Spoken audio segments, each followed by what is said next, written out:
Il m'a dit, Naomi, il vaut mieux une famille unie avec des problèmes qu'une famille divisée sans problème.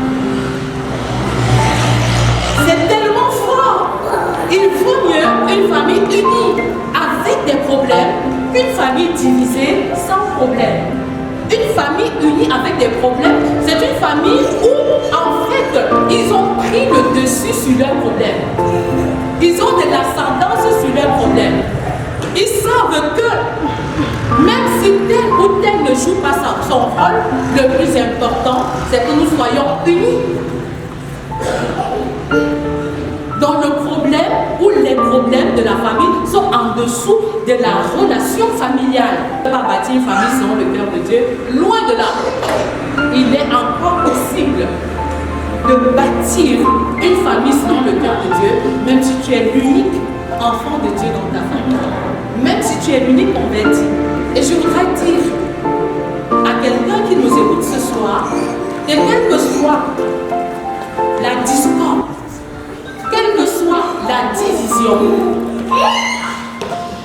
aie le dessus sur le problème. Que la relation avec ton fils, avec ta fille, avec ta femme demeure, même si la communion est brisée. Ton fils peut quitter la maison parce qu'il est désobéissant et têtu.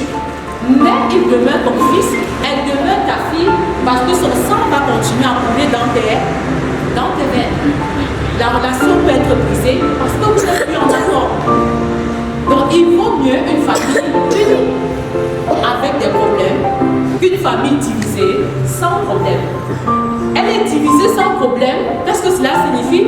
Cela signifie qu'on se connaît tellement bien que nous vivons chacun de son côté au lieu d'être unis. On sait comment chacun opère et on préfère que chacun reste de son côté avec ses faiblesses, avec ses limites, au lieu de mourir en nous-mêmes et corriger la difficulté. Beaucoup de nos familles vivent ainsi. Surtout quand les enfants sont déjà adultes. Chacun respecte la distance prescrite par l'autre. Mais au fond, c'est le torchon qui est en train de brûler. Mais Dieu ne veut pas ça. Ce n'est pas